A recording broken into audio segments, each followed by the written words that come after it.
sommes le 17 juin 2024. C'est la 27e édition de ces émissions. Je suis très heureuse de vous retrouver. Avant toute chose, je vous engage à vous abonner, à liker, à partager cette vidéo si elle vous intéresse. Et bien sûr, à nous soutenir sur le lien Tipeee, toujours le même. Je voulais vous dire aussi en préambule qu'il y aura ce dimanche 21 juillet à partir de 18h30 le deuxième direct de Paix et Guerre, 18h30 jusqu'à 20h, donc un peu plus long que la dernière fois pour qu'on ait plus de temps et plus de questions, que je puisse répondre à plus de vos questions. Le troisième devrait se tenir fin août, je n'ai pas encore la date, je vous dirai. Et puis en septembre, il y aura de nouveaux contenus, en plus de Mondoscopie et d'un direct mensuel à peu près. Il y aura, je n'ai pas encore trouvé le titre, mais ça pourrait être les duos et les duels de Paix et Guerre, qui seront donc des entretiens que je mènerai avec un certain nombre de personnalités françaises et étrangères. Et puis, peut-être, enfin j'aimerais bien le faire, des thèmes thématiques, comme on dit aux États-Unis ou en Angleterre, des deep dives, c'est-à-dire des plongées profondes sur un enjeu, un sujet, où je ne vous parle que de cela. Mais à ce moment-là, il faut que je puisse aussi vous mettre des cartes pour que ce soit quand même plus pédagogique, plus utile. Mais dans l'immédiat, voilà, on en reste à notre format pour cet été qui est celui de Mondoscopie. Donc, dans l'immédiat, eh bien, il y a beaucoup de points à évoquer ce soir. En tout cas, j'en ai sélectionné 5 principaux. Évidemment, la tentative d'assassinat avorté contre l'ex-président Donald Trump, mais aussi la situation pour Viktor Orban en Europe qui se tend et qui est révélatrice. C'est pour ça que j'ai appelé cette vidéo « Deux hommes à abattre », au propre et au figuré, si j'ose dire. Donc là, il y a beaucoup de choses aussi que je souhaite partager avec vous. Je vais vous parler aussi du sommet de l'OTAN qui s'est tenu, que j'avais juste évoqué la dernière fois, et des perspectives de paix envisagées par Volodymyr Zelensky désormais, mais évidemment à sa manière.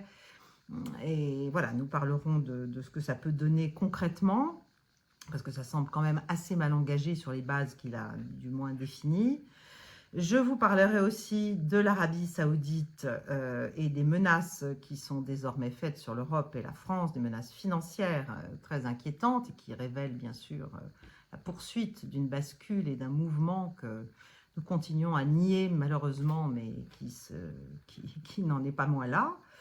Je parlerai enfin du Moyen-Orient et des perspectives là aussi de paix, de négociation. Enfin, il y a un certain nombre de choses qui ne sont pas ou très peu traitées ou très mal dans les médias mainstream et que je veux évoquer avec vous. Alors, premier point, Trump, tentative d'assassinat avortée. Dieu merci. J'ai beaucoup de mal, alors bien sûr, il y a tout un tas de conjectures, de scénarios, de choses qui sont évoquées, d'hypothèses dans tous les sens. Je dois vous avouer que j'ai beaucoup de mal à croire à celle du loup solitaire déséquilibré qui, miraculeusement, n'est-ce pas, aurait réussi à avoir l'ancien président dans sa ligne de mire. Enfin, ça me semble hautement improbable pour des raisons que je vais, pour tout un tas de détails que je vais évoquer avec vous. Moi, j'ai tendance à pencher pour une opération montée avec des complicités internes de l'appareil d'État américain, de près, de loin, à quel niveau, qui exactement, dans quelle mesure. Mais enfin, ce ne serait pas une nouveauté. Les services américains et d'ailleurs d'autres services de renseignement à travers le monde le pratiquent depuis toujours et ça ne s'arrêtera pas. Je pense que quand même, il y a un certain nombre de points dans ce qu'on sait de cette affaire aujourd'hui qui permettent de songer malheureusement à ce type d'hypothèse. Alors le problème, c'est que ça a raté. Donc l'effet boomerang est terrifiant, évidemment. On va en parler. En tout cas, dans l'immédiat, Donald Trump, donc, rescapé. Rescapé parce qu'en fait, il a baissé la tête et il l'a légèrement tournée parce qu'il était en train de regarder les chiffres, les statistiques des nouveaux arrivants, n'est-ce pas, sur le territoire américain. C'était cela qu'il voulait parler à son public. Et c'est ça qui a fait finalement qu'il n'a pas été assassiné, tout simplement. Donc c'est l'ironie du sort. Il a en tout cas demandé pour lui-même, il a remercié le Secret Service malgré tous ses efforts, ce qui était de bonne guerre, prudente, et il a demandé pour Robert Kennedy Jr., qui est le candidat des indépendants dont personne ne parle, mais qui est pourtant un candidat très intéressant à bien des égards, une protection qui jusqu'à présent lui avait été refusée. Et il n'a pas tout à fait les mêmes moyens, évidemment, que Donald Trump, et il n'est pas surtout ancien président, donc il a, voilà. C'est un gros problème que ce candidat, qui est aussi menacé pour tout un tas de raisons, n'ait pas été jusqu'à présent protégé. Je pense que ça devrait être le cas. Alors, sur la tentative d'assassinat elle-même, bon, bah, ce n'est pas du tout les modes d'action quand même habituels des services secrets américains, des services de sécurité secrets, donc en charge de la protection des très hautes personnalités et évidemment des anciens présidents et d'ailleurs de l'actuel, et même en France d'ailleurs, ça ne se serait jamais passé comme ça. D'ailleurs en France, quand le président américain arrive, et ça s'est fait il y a très peu de temps pour le débarquement, c'est le Secret Service qui prend la main sur tous les services français et qui leur donne des consignes, et ce sont ces consignes que l'on respecte. Donc on imagine l'ampleur, même si c'est pour le président en place, mais enfin tout de même, il y a une préséance, si vous voulez.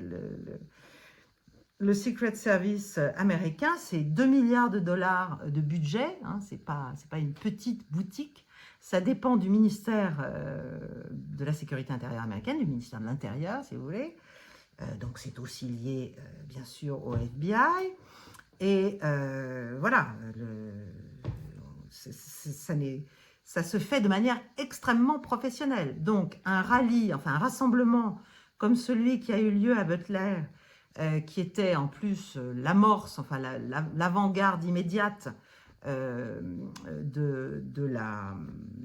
grand rassemblement dans le Wisconsin qui devait voir la nomination officielle de Donald Trump comme candidat des Républicains. C'est évident que c'est un moment important, on le sait depuis longtemps, et que donc c'est une mission qui se prépare des semaines, des mois à l'avance.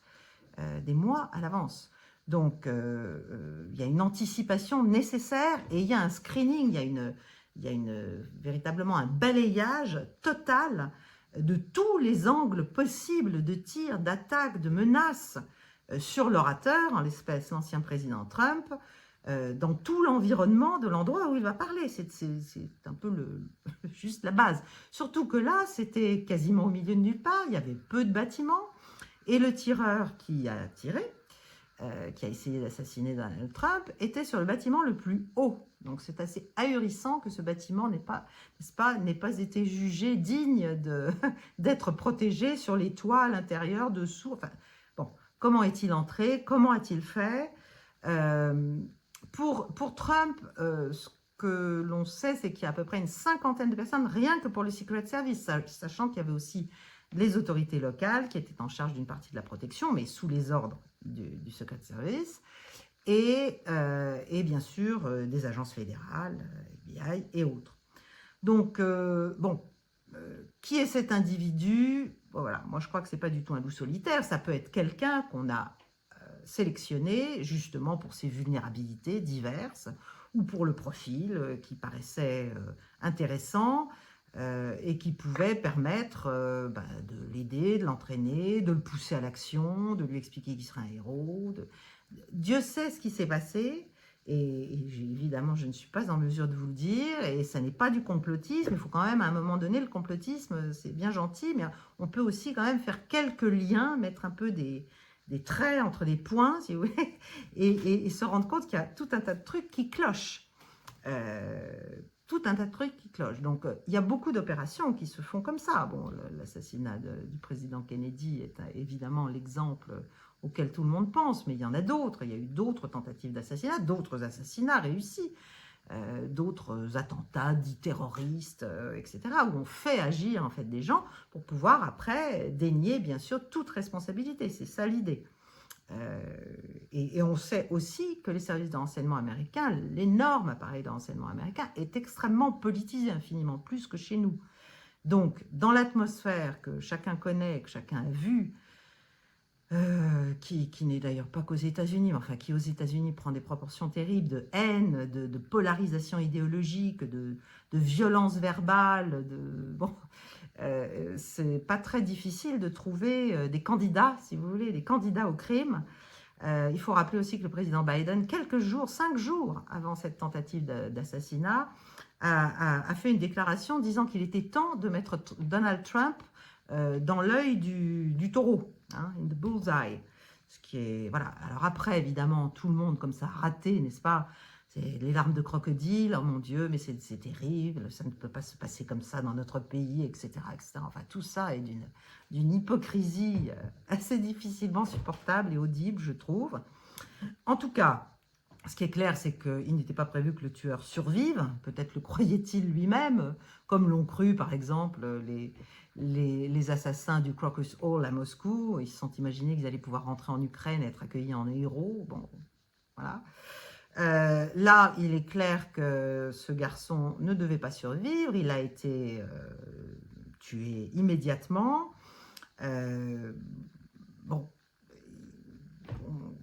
ce qui est très étonnant, c'est qu'entre le moment, et ça a été avoué par un des snipers, entre le moment où on l'a repéré, d'abord il a été repéré par tout un tas de gens dans le public, bon ça vous l'avez tous entendu, etc., qui ont essayé d'alerter les services de sécurité à leur disposition, enfin près d'eux, sans succès, étonnamment, sans succès, alors qu'on sait que tout ça, ça fonctionne avec des oreillettes, il y a quand même une coordination, c'est pas totalement de l'improvisation, même s'il peut y avoir des incompétences ou des insuffisances. Donc, il a été repéré par le public et il a été repéré par un sniper 3 minutes avant son tir. Donc, pendant 3 minutes, le sniper a attendu l'ordre de tirer pour l'éliminer, pour le mettre hors d'état de nuire. Et au moment où il tire sur Trump, à ce moment-là, voilà, c'est là qu'il est éliminé dans la foulée par les snipers qu'il avait bien, eux aussi, dans leur ligne de mire.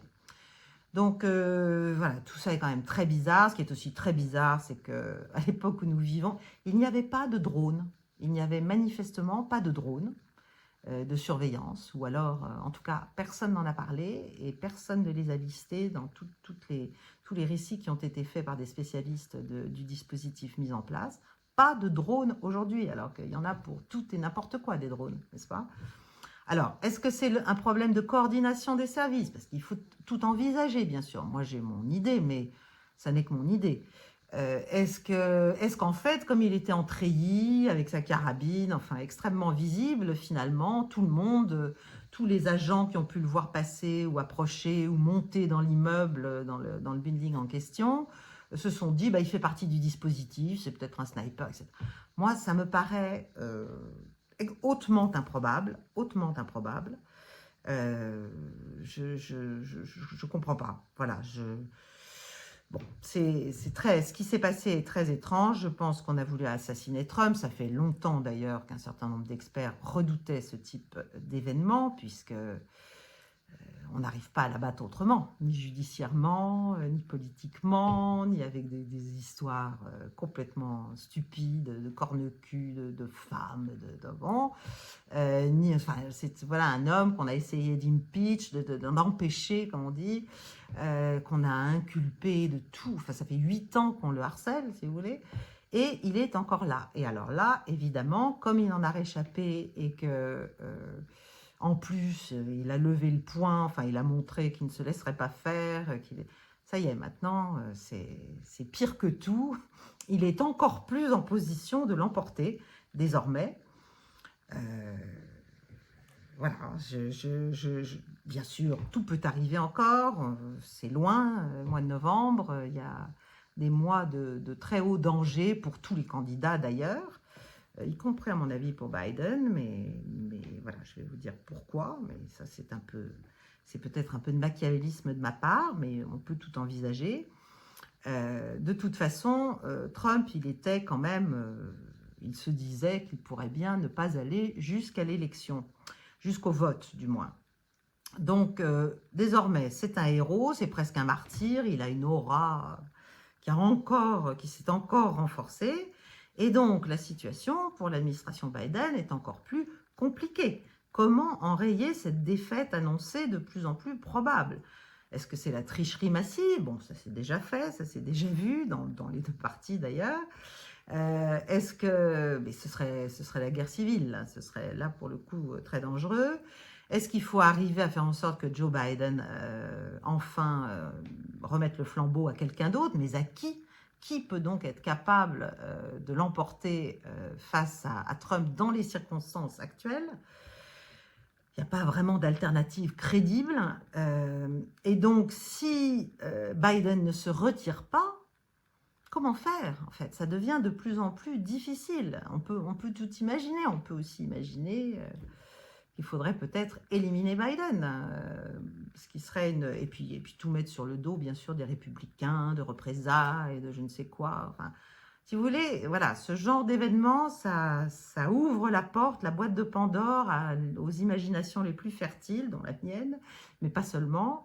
Et surtout, ça montre quand même qu'il y a non seulement une atmosphère terrifiante dans la société américaine, politique, mais, et ça date depuis le début du harcèlement, hein, depuis 2016, mais il y a aussi, bien sûr, une panique montante de l'administration sortante qui se dit qu'elle est quand même très très mal partie et que Trump, qui a promis de nettoyer les écuries d'Augias, hein, de nettoyer le marais, comme il dit, le marécage, de tout le deep state, de tous les gens qui sont déterminés, qui l'ont toujours été, à ce que rien ne change, dans la politique extérieure américaine et aussi dans la politique intérieure, eh bien, tout cela, ça va devenir, ça devient de plus en plus inquiétant pour les tenants de ce globalisme, si vous voulez, démocrate et néoconservateur. Donc, voilà, je peux rien vous dire vraiment de plus. Je pense qu'il serait bon que les Américains retrouvent le sens du réel, et que nous aussi, d'ailleurs, dans les commentaires qui peuvent être faits, notamment sur les grandes antennes, n'est-ce pas, on arrête un peu avec cette histoire de complotisme, parce que à force de traiter tout le monde de complotisme, si vous voulez, on est empêché de faire des liens. On n'a même plus le droit d'avoir du bon sens, on n'a même plus le droit de réfléchir un peu logiquement. Et là, il y a quand même, dans ce cas-là, il y a une séquence, une suite d'événements qu'il est difficile de ne pas lier d'une façon ou d'une autre. N'oublions pas qu'il y a un peu plus de 2 mois, le Premier ministre slovaque s'est pris 5 balles dans le corps et a failli mourir. Premier ministre slovaque, bien sûr, anti-guerre en Ukraine, pour la paix, pour le dialogue avec la Russie, contre la commission de von der Leyen, etc., etc. Donc Fico a failli y passer. Le convoi d'Orban, je vous en ai parlé il y a 15 jours, a été attaqué, soi-disant, par une voiture erratique, enfin, etc. Bon, bref, un de ses motards est mort, un autre grièvement blessé. Ça, c'était quelques jours avant qu'il ne prenne la présidence tournante du Conseil de l'Union européenne. Bon, il y a eu l'assassinat plutôt le tragique accident du président iranien, de l'ancien président Raisi. Voilà, ça, moi j'ai eu tendance à penser que c'était un accident, mais bon. Et puis Elon Musk lui-même, qui est extrêmement critiqué par le camp globaliste pour ce qu'il fait avec Twitter, enfin avec X, a avoué qu'il avait été lui-même victime de 2 tentatives d'attentat, d'assassinat contre sa personne. Donc, voilà. Et d'ailleurs, Robert Fico a dit, mais ce qui est arrivé à Donald Trump, c'est la copie carbone de ce qui m'est arrivé. Voilà. Donc, lui, il a accusé les réseaux globalistes, Soros, etc., etc. Donc évidemment, bon, si tout ça c'est du complotisme, n'en parlons plus, et puis faisons comme si tout arrivait out of the blue, comme ça. Il y a tout un tas de déséquilibrés sur la planète qui savent tirer parfaitement et qui se retrouvent en situation, voilà, à 20 ans, de se mettre au meilleur endroit, au meilleur moment pour avoir Trump dans sa ligne de mire, dans son viseur, sur le seul bâtiment le plus haut et miraculeusement non surveillé, n'est-ce pas, d'un rassemblement extrêmement public et attendu d'un ancien président des États-Unis. Enfin, je veux dire, il y a tellement d'incohérences. Bon, je pense qu'avec 2 milliards de budget, peut-être que le Secret Service pourrait mettre des gars sur tous les toits, si vous voulez. Ça semble accessible hein, comme exigence. Bref, voilà, ce qui est difficile surtout, c'est de pouvoir en parler sans être accusé de tous les maux et de pouvoir conjecturer tout simplement, sachant qu'on ne sait rien, et encore une fois, à part ceux qui ont fomenté cela, ou si jamais c'est ce jeune homme tout seul, qui est arrivé tout seul comme un grand sans aide extérieure d'aucune sorte, et bien de toute façon il n'est plus là pour le dire, eh bien, l'essentiel, c'est de pouvoir quand même en parler et de pouvoir réfléchir à ce que ça signifie. Alors, avant de passer au second tome à abattre, et pour moi, c'est Viktor Orban, c'est clair, pas forcément au plan physique, mais au plan politique, c'est de plus en plus clair. Je veux revenir sur un autre point qui est connexe à la tentative d'assassinat manqué contre Trump, c'est qu'il a annoncé lors de la convention du Parti républicain, donc dans le Wisconsin, hier, je crois, il a annoncé enfin lundi, il a annoncé son vice-président, qui serait l'autre, son colistier, si vous voulez, et c'est David James Vance, donc c'est un homme assez jeune, qui est un peu sa copie conforme à lui aussi, c'est un Trump jeune, si vous voulez. Et l'une des premières réactions européennes d'un haut fonctionnaire a été de dire mais c'est une catastrophe pour l'Ukraine. Donc ils sont tous en fait en PLS à Bruxelles, là, depuis l'annonce de ce ticket, enfin de ce VP, de ce vice-président possible pour Trump, de son choix. Parce que Vance, c'est celui qui a quand même dit mais moi je me fiche de ce qui arrive à l'Ukraine. Et c'est l'un de ceux qui étaient en pointe contre l'attribution du fameux paquet de 60 milliards de dollars nouveaux d'aide à l'Ukraine par les États-Unis. Vous savez, il y avait eu cette lutte au Congrès et puis finalement, voilà, c'est passé. Et même Trump, d'ailleurs, avait donné son accord à la fin. Mais néanmoins, Vance était en première ligne, était en avant-garde en expliquant que voilà, il fallait arrêter ce soutien militaire outrancier à l'Ukraine et que c'était extrêmement coûteux, extrêmement inutile surtout, et qu'il était complètement fantaisiste d'imaginer un retour de l'Ukraine à ses frontières d'avant l'OSCE, c'est-à-dire d'avant les années, vous voyez, des années 90, quoi, d'avant 91, et même de 91. Donc, Vance a fait donc un certain nombre de déclarations. Il a estimé que l'Ukraine devait cesser ses manœuvres offensives, entamer des négociations avec la Russie, que l'Occident ne sera jamais en mesure de produire suffisamment d'armes pour rendre possible une victoire de Kiev. Donc, il dénonce l'imposture, il dénonce le mensonge, en fait, mais il l'a fait de manière très vocale, comme on dit aux États-Unis. Il doute évidemment que l'Occident ait suffisamment de capacité pour produire la quantité d'armes dont l'Ukraine a besoin. Il a dit qu'en adoptant une stratégie défensive, l'Ukraine pourrait préserver sa précieuse force militaire, arrêter l'hémorragie de sa population et laisser le temps aux négociations de commencer. Et ça, c'est le New York Times qui a rapporté ces déclarations. Il avait fait valoir qu'au moment des négociations là, sur l'attribution des 60 milliards, du package de 60 milliards, qu'il y avait peut-être mieux à faire. Il faudrait peut-être se servir de cet argent pour la protection des frontières méridionales du pays. Il a déclaré en février à la conférence de Munich sur la sécurité, la fameuse conférence, que les États-Unis devaient concentrer leurs efforts sur l'Asie plutôt que sur l'Ukraine. arguant du fait que la production de missiles Patriot pour l'Ukraine priverait Taïwan de ses armes en cas de conflit avec la Chine. Et il avait dit, il y a beaucoup de méchants dans le monde et je suis beaucoup plus intéressé en ce moment par certains problèmes en Asie de l'Est qu'en Europe. Voilà. Donc, tout ça, évidemment, ça a un impact direct sur ce que peut comprendre et devoir envisager le pouvoir de Kiev, et donc le président Zelensky, qui s'est fendu naturellement d'un message de soutien à Trump, parce que je pense que lui aussi, il est en train de comprendre qu'il va falloir faire avec un Trump éventuellement réélu, à moins, voilà, encore une fois, d'un autre événement qui pourrait venir tout bouleverser. Et donc, il va devoir s'adapter, il va devoir finalement négocier au mieux sa capitulation, d'une certaine façon, la rendre la moins douloureuse possible. En tout cas, ce qui est clair, c'est que l'assassinat de Trump aurait pu avoir, si ça avait réussi, des conséquences dévastatrices, non seulement sur les États-Unis, mais pour le monde entier. Et je pense qu'on doit vraiment se réjouir, au-delà de lui-même, qu'il en ait réchappé. Bon, désormais, il est le favori dans la course à la présidence. Il a choisi le candidat, à mon avis, idéal du point de vue de la Russie.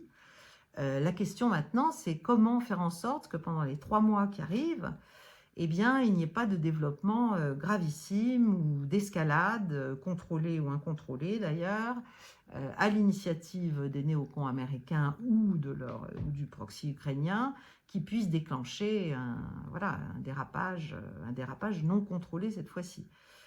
Une sorte de troisième guerre mondiale. Donc il faut, voilà, l'idée c'est plus de comment la déclencher, c'est comment l'empêcher maintenant. Il faudrait vraiment que ça ait si cette malheureuse affaire pouvait avoir un effet positif, ce serait peut-être un petit retour à la raison de l'ensemble. En tout cas, Zelensky, quoi qu'il en soit, il faut qu'il fasse avec un Vance, bon, avec un Trump bien sûr, et avec un Vance, parce qu'évidemment, si ça avait été, je ne sais pas moi, Marco Rubio, ou même Nikki Haley, voilà, ça c'est des républicains qui sont plus ou moins de connivence, enfin qui sont même très en connivence, qui sont d'abord des russophobes patentés, et qui sont très en connivence avec le deep state américain, bien sûr, voilà, qui ne sont pas du tout comme un Vance que les néoconservateurs, que les mondialistes détestent, parce qu'ils considèrent que les prises de position qui ont été les siennes sont des positions défaitistes, n'est-ce pas, à l'égard de Moscou et à l'égard de Kiev d'ailleurs, et que ça n'est pas concevable, il faut absolument que l'Ukraine gagne, alors que tout le monde sait qu'elle ne peut pas gagner, naturellement. Donc, pour l'instant, le cauchemar de la guerre civile que certains attendent et annoncent aux États-Unis, moi, j'y crois pas vraiment, mais il peut y avoir de très grosses émeutes. Enfin, la société américaine est très divisée de toute façon depuis 2016. Elle est extrêmement divisée, donc c'est extrêmement dangereux. Mais ça aurait pu, imaginer que le tir sur Trump ait réussi, ça aurait été peut-être le premier shot d'une guerre civile, d'un déclenchement d'une guerre civile s'il avait été assassiné. Bon, heureusement, c'était un mauvais tireur, ou du moins c'était peut-être un assez bon tireur, mais Trump a tourné la tête, heureusement. Je pense qu'il faut se réjouir de tout cela. Il faut se réjouir que ce ne soit pas une Nikki Haley qui ait été choisie, mais ça, c'était de toute façon, ils ne sont plus en si bons termes, ou un Marco Rubio, parce que ça, c'est des élites républicaines traditionnelles, et comme je vous l'ai déjà expliqué dans une précédente émission, au sein du Parti républicain, il y a plusieurs courants, et il y a un courant anti-trumpiste, beaucoup plus élitiste, en fait, beaucoup moins populaire, très fort, et qui a saisi Trump à la gorge depuis longtemps, en connivence avec les démocrates. Donc, voilà, je pense que cette nomination, ce choix de Vance est finalement, c'est le choix de quelqu'un qui a un jugement sur la Russie, sur l'Europe, sur le conflit ukrainien, qui peut permettre d'espérer que Américains et Russes vont finir par trouver un terrain d'entente. Ce dont quand même nous devrions nous réjouir, et c'est ce que nous devrions espérer, y compris et surtout en Europe. Surtout en Europe, bon, même si il ne va pas faire la paix en 24 heures, voilà, mais en tout cas, il a avec lui déjà quelqu'un de lucide, de réaliste, et qui va pouvoir peut-être forcer la voie d'une manière ou d'une autre, d'une médiation et d'une négociation surtout entre Moscou et Washington sérieuse. Voilà, donc ceci dit, ça ne veut pas dire, encore une fois, et je termine là-dessus sur ce point qui est le plus important de mon émission ce soir, ça ne veut pas dire qu'il ne faille pas se méfier, parce que Trump, c'est pas non plus, c'est pas un homme qui veut faire la guerre, et on l'a vu pendant son mandat, il n'a pas lancé de guerre, mais c'est pas non plus un pacifiste total, si vous voulez. Donc, et notamment au Moyen-Orient, il faut faire attention à ce que ça va donner. Par ailleurs, il faut voir comment le passage du pouvoir, si c'est lui qui l'emportait en novembre, se fera entre le Parti démocrate et Trump et ses équipes. Donc, il faut être quand même extrêmement méfiant. L'été va être très très long. Ça va être, c'est pas le jour le plus long, c'est l'été le plus long. Il faut attendre novembre. Il faut attendre novembre. Il faut savoir que les démocrates ont encore jusqu'en août pour remplacer Biden. Et de quelle manière? Voilà, c'est toute la question. Et on peut dire que Joe Biden, aujourd'hui, il est vraiment dans une situation extrêmement difficile, douloureuse, parce qu'il y a beaucoup de gens qui pensent qu'il est désormais le principal obstacle, plus encore aujourd'hui, après cette tentative d'assassinat manqué, principal obstacle sur le chemin de ceux qui se croient ou qui se pensent capables encore d'arrêter Trump et le tournant historique et à mon avis salvateur pour l'Amérique attendu de son élection, parce que le sujet pour les États-Unis, même si les Européens ne veulent pas le reconnaître, ne veulent pas le comprendre, ne veulent pas le savoir, c'est que l'Amérique est en berne au plan de son crédit international sur toute la planète pour tout un tas de raisons, mais notamment pour son bellicisme depuis 3 décennies maintenant, et que c'est très important pour l'Occident et donc pour l'Europe, qui en fait partie, de trouver la voie d'une, je dirais pas d'une rédemption, mais d'une résurrection de l'influence américaine à l'échelle planétaire. Et ça devient chaque jour plus compliqué, et le déni ne sert à rien. Il vaut mieux changer son fusil d'épaule et essayer de trouver les moyens de compter dans ce nouvel ordre mondial. Voilà, quand on est américain, ça devrait quand même être la préoccupation première des gouvernants américains, quels qu'ils soient. Et je pense que ça, Trump le comprend sans doute infiniment plus que le clan démocrate actuellement, qui est dans un déni tout simplement de son affaissement et de sa perte de crédibilité. Deuxième point, Orban, ça va aller assez vite, c'est donc pour moi le deuxième homme à abattre. Von der Leyen, la présidente de la Commission, qui vient de rempiler pour un deuxième mandat, veut carrément substituer un sommet qu'elle initierait elle-même de tous les ministres des Affaires étrangères de l'UE à celui qu'Orban envisageait comme suite à sa mission de paix, je vous en ai déjà parlé, qu'il a engagée dès sa prise de fonction comme président, en allant à Kiev, à Moscou, à Pékin et en voyant Donald Trump à Mar-a-Lago. Et en étant d'ailleurs aussi au sommet de l'OTAN à Washington. Donc c'est ahurissant, c'est le monde à l'envers. Ça n'est pas à la Commission européenne de dire au président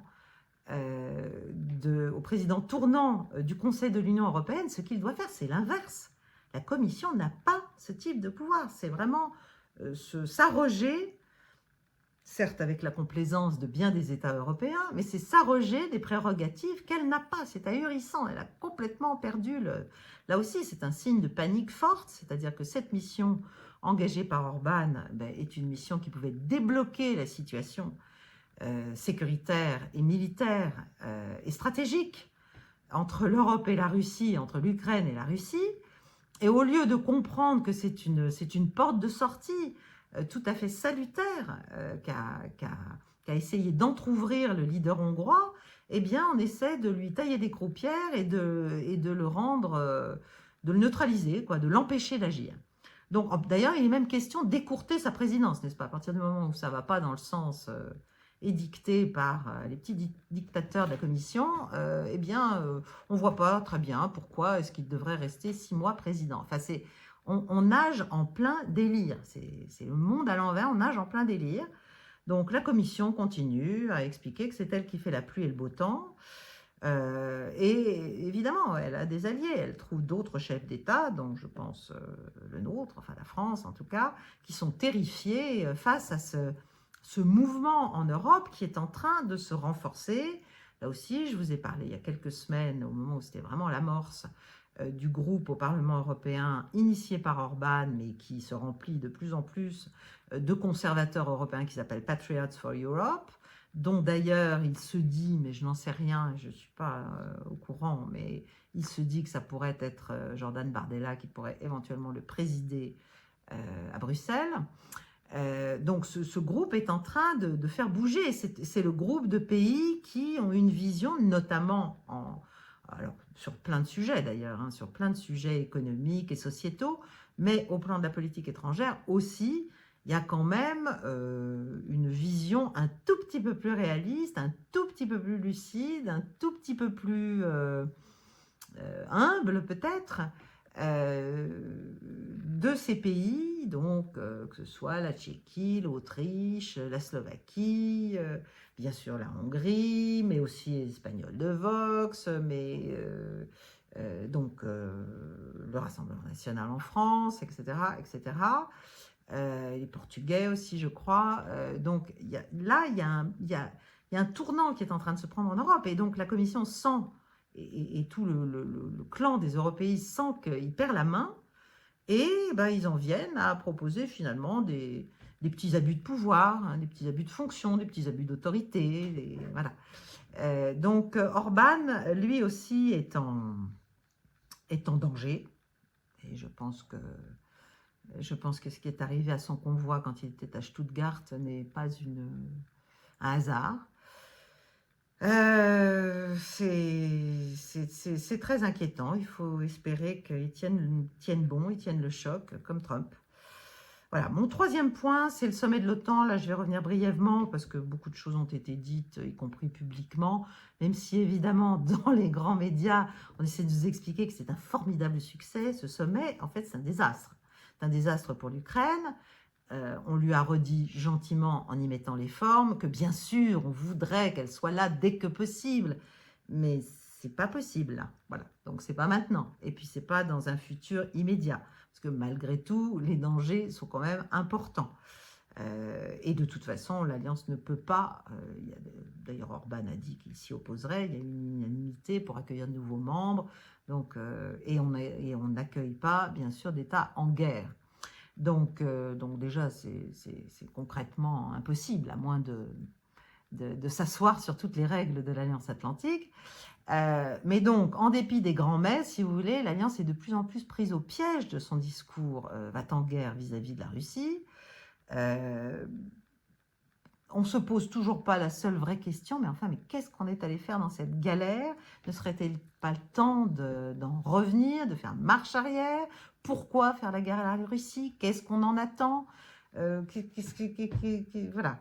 Quel est le sujet, en fait? Bon, quel est le sujet? Qu'est-ce qu'on veut véritablement faire, sachant qu'on n'en a pas les moyens, évidemment, ni en hommes, ni en munitions, parce qu'il y a des grandes différences entre le système militaro-industriel russe et les systèmes militaro-industriels américains et européens, même s'ils sont picrochelins, ils sont petits dans le cas des Européens, bien sûr.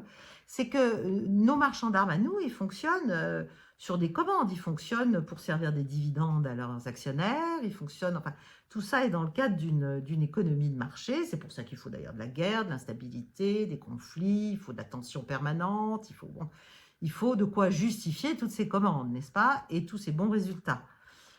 Du côté russe, c'est différent. C'est un système d'État, c'est extrêmement intégré et c'est un système qui est sollicité et qui est mis à contribution et y compris à marche forcée s'il le faut, en fonction des directives de l'État pour la sauvegarde de l'État. Alors que nous, on fait des guerres, pas pour nous-mêmes, c'est pas notre propre sécurité. Il y a vraiment que les menteurs patentés qui peuvent dire ça, c'est pas notre propre sécurité qui est en jeu. Même si, à force de faire les idiots, ça pourrait un jour devenir le cas, et là aussi, il serait peut-être temps de se réveiller. Donc, on est... l'Alliance, si vous voulez, continue dans ces déclarations complètement bellicistes, mais c'est largement instrumental. Le problème, c'est que ça finit par créer des menaces concrètes. Et il n'y a qu'à écouter les responsables russes et ce qu'ils disent pour se dire que quand même, il faut réfléchir un tout petit peu et arrêter de nourrir une escalade, même à petits pas, parce qu'on prend de véritables risques qui ne sont pas, eux, des risques hypothétiques, si vous voulez. Donc, voilà, il y a eu des paraît-il, des rapports remis à Poutine expliquant qu'à un moment donné, si les forces de l'OTAN franchissent un certain nombre de lignes rouges en Ukraine, il faudra quand même leur expliquer d'une manière ou d'une autre, et plutôt militairement, et pourquoi pas jusqu'à la Pologne et jusqu'aux pays baltes, qu'il faut s'arrêter. Donc en fait, c'est dramatique en fait, cette sous-estimation de l'adversaire, cette volonté complètement, j'allais dire, de l'ordre du fantasme, en fait, mais du fantasme destructeur des équilibres mondiaux, de vouloir pousser la Russie dans ses retranchements, parce que ça peut avoir des effets, et je le répète, et ce n'est pas la première fois, et je suis désolée de me répéter, mais la répétition est quand même très utile pour essayer de faire comprendre les choses. Nous prenons des risques concrets sur la sécurité de nos pays. L'Amérique, non. L'Amérique, non. Ça ne nous frappe pas, ce décalage, finalement, dans le risque encouru, le fait que, comme je vous l'explique aussi depuis quelque temps, on est en train de nous remettre, de nous refiler la patate chaude ukrainienne plus ou moins élégamment, mais ça, pour ça, les démocrates et les républicains s'entendent assez bien, et Trump n'est pas le dernier.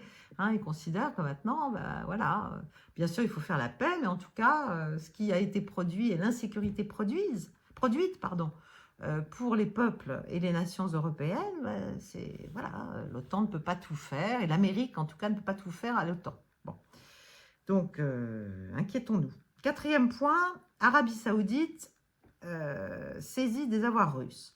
Je veux revenir sur une petite séquence qui est passée assez inaperçue. Avant le sommet du G7 qui a eu lieu mi-juin, l'Arabie Saoudite avait menacé déjà de vendre ses obligations européennes, sachant que c'est à peu près 50 milliards sur les 270 milliards d'obligations dans le monde entier, si vous voulez, que détiendrait l'Arabie Saoudite. Bon, c'est les chiffres qui sont donnés, je ne peux pas vous les garantir, mais c'est à peu près l'ordre d'idée. En tout cas, 50 milliards en zone euro. Et elle avait menacé de vendre ses obligations européennes si le G7 s'emparait, volait en fait, les avoirs russes pour les donner à l'Ukraine, pour financer la guerre en Ukraine. La pression avait été assez efficace puisque finalement, au terme du G7, on avait décidé d'un nouveau prêt de 50 milliards à Kiev, mais enfin, on n'avait plus parlé de piquer les 270 milliards d'euros, notamment, ou de dollars, je ne sais plus, que détient la Russie en Europe. Voilà. Et beaucoup moins aux États-Unis, d'ailleurs une trentaine de milliards, je crois. Mais donc, en tout cas, les membres du G7 avaient reculé. Et d'ailleurs, il y avait eu aussi, d'ailleurs, je me souviens, la présidente Janet Yellen, présidente de la Fed, avait dit que c'était très dangereux parce qu'en fait, ça renforçait la tendance à la dédollarisation du monde et à l'inquiétude vis-à-vis du dollar. Donc le monde entier se détourne du dollar. Elle n'arrête pas de le dire, mais ça n'a pas l'air non plus de percuter, là, de monter au cerveau de certains dirigeants. Donc finalement, on s'était concentré, on avait dit on prendra peut-être que les intérêts de ces 270 milliards. ce qui est aussi quand même malgré tout une partie de ses avoirs. Les intérêts, c'est une partie. C'est ce que produit le capital. Bon. Donc, récemment, c'est là que je veux en venir, le 13 juillet dernier, il y a eu une nouvelle menace saoudienne, beaucoup plus précise, à l'endroit de la France, notamment, de vendre la dette française si la France continuait à se mettre en avant et à vouloir envoyer des troupes et à vouloir... et notamment, bon, cet accord d'aide militaire, elle n'a pas été la seule, bien sûr, à le faire avec l'Ukraine, mais enfin... donc on imagine ce que ça veut dire pour les finances de notre pays qui ne sont pas flamboyantes, c'est le moins qu'on puisse dire.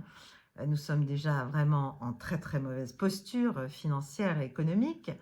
Voilà, je pense que là, les Saoudiens, et ça, bien sûr, ça montre quoi? Ça montre que l'Arabie Saoudite, qui par ailleurs a dit que désormais, elle sortait en fait de l'idée du pétrodollar, c'est-à-dire qu'elle acceptait de vendre son pétrole dans d'autres devises que le dollar, ce qui n'était pas le cas jusqu'à présent. Donc tout ça, ça montre que là aussi, la roue tourne et l'Arabie Saoudite commence à voir ses intérêts d'une manière très différente de ce qui était encore le cas il y a 5-6 ans, si vous voulez. Ça, petit à petit, et en tout cas, oui, depuis le tournant là, des années 2020, il est clair qu'elle se rapproche de plus en plus eh bien, du sud collectif, n'est-ce pas, au sens le plus large, et en tout cas de la Russie et de la Chine. Voilà. Donc là aussi, on devrait réfléchir, on devrait essayer de comprendre ce qui se passe et d'essayer d'en tirer profit au mieux de nos intérêts. 5e point, en fait je vais en avoir 6, je suis désolée, je les ai mal numérotés. 5e point, c'est que tout ça, évidemment, je vous l'ai dit tout à l'heure, je l'ai évoqué tout à l'heure, ça pousse Zelensky à une certaine fébrilité et à un activisme diplomatique auquel il ne nous avait pas habitués, n'est-ce pas? Bon, il y a eu l'échec du sommet en Suisse, mais là, il annonce tout un tas d'autres étapes. Alors évidemment, il saucissonne un peu le problème. Donc il explique qu'il va y avoir de nouveaux petits sommets, mais thématiques. Un au Qatar sur la sécurité énergétique, un en Turquie sur la navigation libre dans la mer Noire, un au Canada sur les échanges de prisonniers en septembre, et puis donc un 5e, si on compte le Suisse, ce serait le 5e, en Suisse de nouveau, en novembre, et là qui serait un sommet auquel... quel honneur, la Russie pourrait se joindre, et même devrait se joindre. Alors, le vice-ministre des Affaires étrangères russe a répliqué que, pour l'instant, il n'était pas question de se joindre à quoi que ce soit, tant que ce serait en termes d'ultimatum ou d'exigences complètement fantasmagoriques. Et non plus pas question de se joindre à un sommet où la Chine ne serait pas, or elle n'a pas voulu aller au précédent.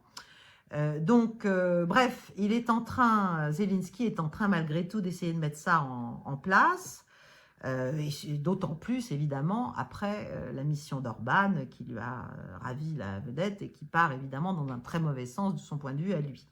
Donc, il y a une grosse préoccupation à la fois de Zelensky lui-même et bien sûr de ses partenaires. Hein, il ne fait pas les choses tout seul. Et ils sont très inquiets d'un processus de paix qui ne serait pas occidental, en fait, qui ne serait pas d'origine occidentale, d'initiative occidentale, et qui pourrait émerger et qui pourrait être jugé sérieux et crédible et qui serait rejoint par tout un tas de pays, notamment, bien sûr, de tout le reste de la planète, si vous voulez, à part l'Occident. Donc, surtout que les Chinois et les Brésiliens ont aussi une initiative de paix concernant l'Ukraine, qu'ils ont l'intention de soumettre à Rio, qu'ils avaient soumise, pardon, à Rio. Donc, vous voyez, il y a maintenant, en fait, il y a deux grands trends, deux grandes tendances de la diplomatie mondiale sur les grands enjeux. Alors, c'est le cas sur l'Ukraine, entre d'un côté donc nos initiatives à nous et puis celles des Russes et des Chinois en fait et des autres et surtout du groupe des BRICS. Et puis bien sûr au Moyen-Orient où là aussi la Chine est en train de prendre un peu la main, ce dont je vais vous parler après. Donc voilà, en tout cas ce qu'il faut comprendre c'est que Zelensky essaie de mettre en échec en fait ce duopole là thématique sur l'Ukraine sino-brésilien. Il veut pas qu'il y ait ce type d'accord et il veut donc garder la main et continuer à être celui qui avance les bases en fait sur lesquelles devraient se tenir des pourparlers. Le problème c'est que ces bases à lui, elles ne tiennent pas compte ni de la situation militaire sur le terrain, ni du rapport de force global, ni d'ailleurs même de ce que les Américains veulent.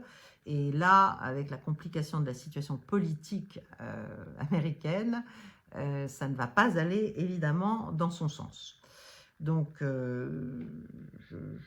moi, de toute façon, je pense que sans la participation de la Chine, évidemment de la Russie, et sans le soutien quand même des grandes puissances du Sud global, l'Inde, le Brésil, l'Afrique du Sud et un certain nombre d'autres, y compris les Saoudiens, etc., je ne vois pas quelle peut être la viabilité et surtout la fiabilité, le caractère durable d'une quelconque négociation à laquelle même, par miracle, pourrait vouloir accepter de se prêter à la Russie. Donc, bon, je pense qu'il faut réfléchir à cette évolution des grandes tendances diplomatiques, parce qu'on voit bien que là, la Chine est en train de prendre une position assez éminente. Donc, je l'ai dit sur l'Ukraine et sur le Moyen-Orient, on va le voir.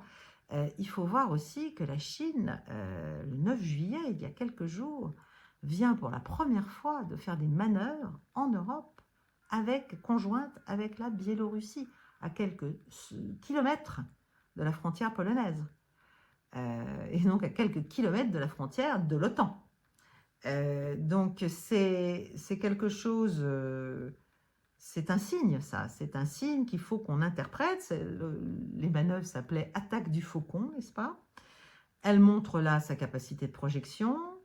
Elle répond, c'est un peu la réponse du berger à la bergère sur le thème ah, il paraît maintenant que l'OTAN a des prétentions mondiales et veut se mêler d'aller faire des opérations éventuellement offensives contre nous dans nos mers du Sud, dans nos mers chinoises qu'on juge de plus en plus intérieures. Et bien voilà, nous aussi, vous voyez, on peut venir en Europe, on peut faire des manœuvres, on peut montrer que finalement, parce que c'est ça aussi, derrière la Russie, il y a nous. Nous sommes avec la Russie, d'une façon ou d'une autre. Et donc, avant de continuer, de poursuivre vos escalades folles et vos menaces de frappe dans la profondeur, même si ça va, ça vient, on dit oui, on dit non, un jour on le fera, un jour on le fera pas, les F-16, pas les F-16, etc. Si vous continuez ce petit jeu, sachez que la Russie ne sera pas seule à se défendre, en fait. Voilà. Même contre une alliance qui en aurait putativement les moyens, n'est-ce pas? Donc, tout ça, on n'en parle pas, on en parle très peu, mais c'est quand même la réalité du rapport de force. C'est la fin de la capacité d'intimidation de l'Alliance Atlantique, c'est sans effet. C'est sans effet, comme sont sans effet les critiques qui ont eu lieu au dernier sommet de l'Alliance, justement à Washington, contre la Chine, en disant que la Chine soutient militairement la Russie et c'est inadmissible et nous menaçons la Chine de sanctions, etc., etc. Ils se sont pris une volée de bois vert par le porte-parole du ministère des Affaires étrangères chinois. Et ça témoigne bien de l'évolution de la posture chinoise, hein, qui n'est plus passive du tout face aux déclarations et aux menaces américaines. Le porte-parole a rappelé que 95% des composants des armements russes détruits par les forces ukrainiennes en 2023, oui, enfin, ou peut-être depuis le début de la guerre, je ne sais plus exactement, venaient de l'Ouest, donc venaient de chez nous, venaient de l'Occident, et que 72% des composants occidentaux des armements russes viennent de firmes américaines. Et il a dit, mais qu'est-ce que l'Amérique a à répondre à ça? Il a aussi rappelé que le montant du commerce, mais ça c'était pour que les Européens réalisent un peu dans quel piège ils sont tombés, le montant du commerce russo-américain en 2023 s'élève tout de même à 130 milliards de dollars, c'est-à-dire 18% du commerce extérieur russe. Et il a fini par dire, la Chine n'a pas l'intention d'être le bouc émissaire de l'Amérique, de l'Occident. Elle n'a pas de leçon non plus à recevoir d'un groupe de pays qui est quand même à l'origine de l'instabilité mondiale et qui l'entretient tant qu'elle peut. Et donc, on voit bien que là, c'est terminé maintenant, ces réponses du tac au tac. C'est fini, en fait. C'est là qu'on se rend compte que l'Amérique n'a pas l'air, les néocons américains qui sont au pouvoir n'ont pas l'air de comprendre qu'ils ne peuvent plus menacer sans conséquence ou dire le bien et le mal sans conséquence et sans qu'on ne leur réponde. C'est ça, je ne comprends pas qu'on ne comprenne pas, si vous voulez. Il y a tellement de preuves, tous les jours, il y a des déclarations sur tout un tas de sujets de cet ordre-là. Il serait peut-être temps de comprendre quand même, et pas de continuer à s'imaginer qu'on est l'arbitre des élégances diplomatiques et stratégiques mondiales. Nous ne le sommes pas, ni la France, ni les États-Unis, ni l'Angleterre, ni rien, ni le Canada, ni l'Allemagne, ni personne. Pas plus que, pas moins, mais certainement pas plus. Voilà. Donc, voilà, à nous de comprendre. Et puis mon dernier point, qui est le 6e en fait, c'est le Moyen-Orient. Bon, il y a de nouveaux chiffres terrifiants qui sortent sur les pertes humaines, civiles, de ce qui se passe à Gaza.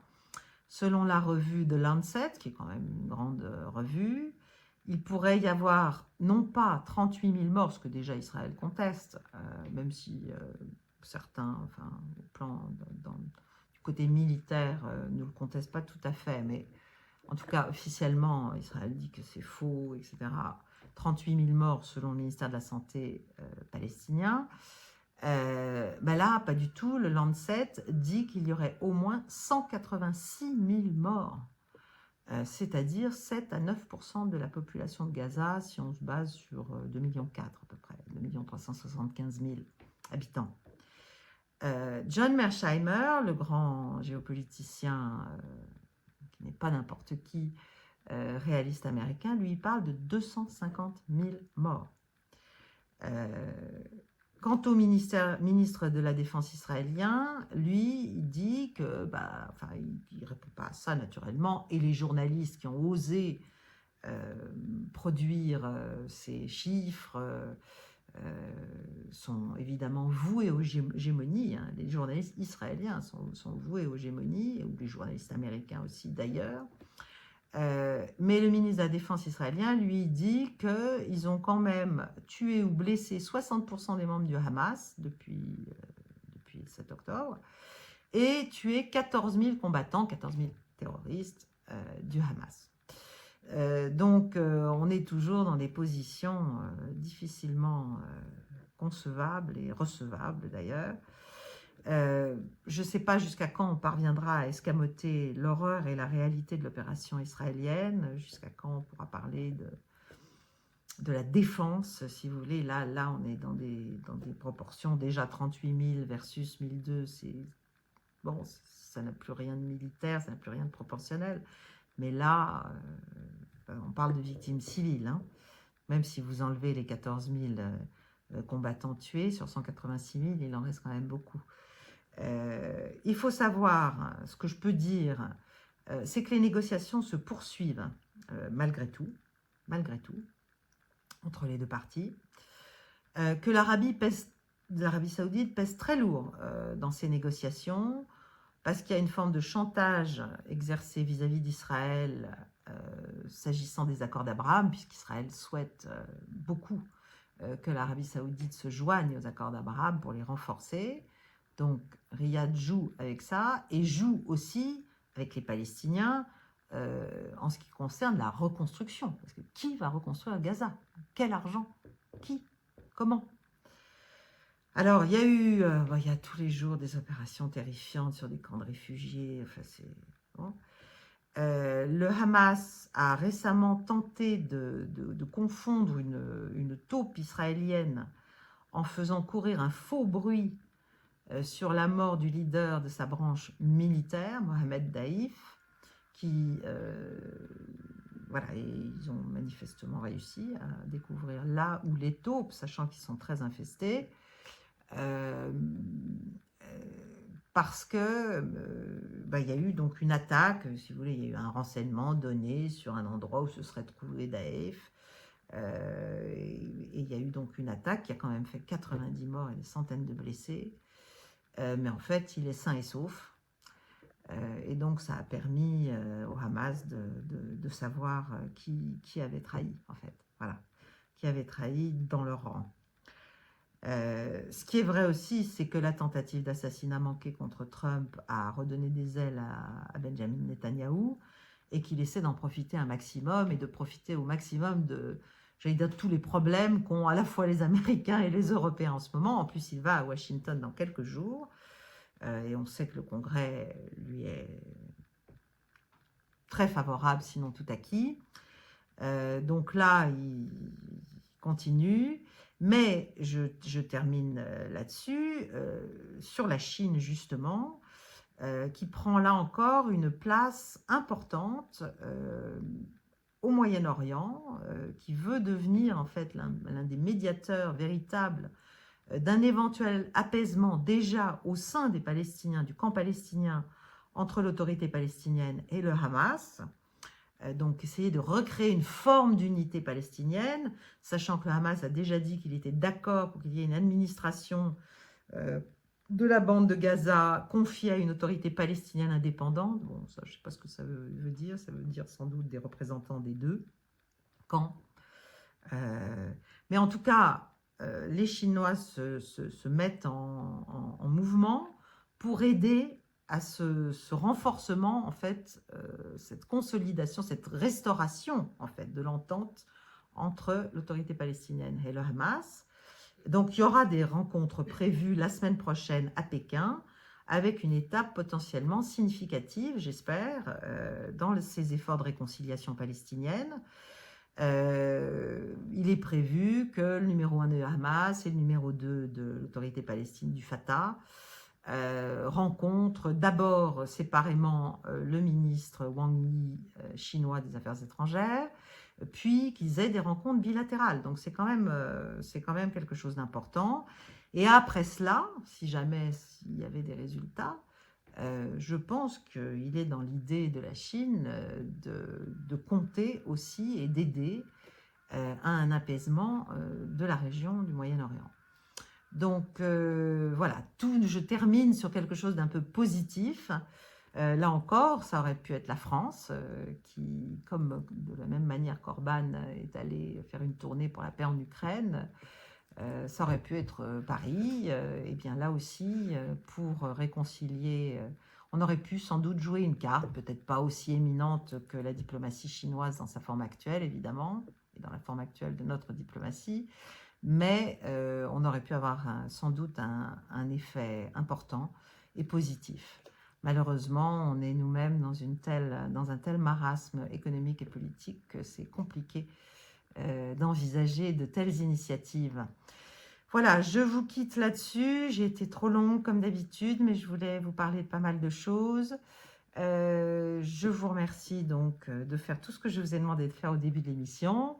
Vous abonner si vous ne l'êtes pas encore, liker, partager, nous aider.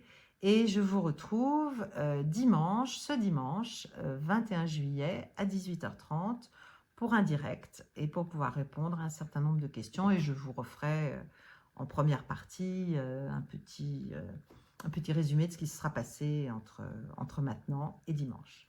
Voilà, à très bientôt, je vous souhaite une belle semaine.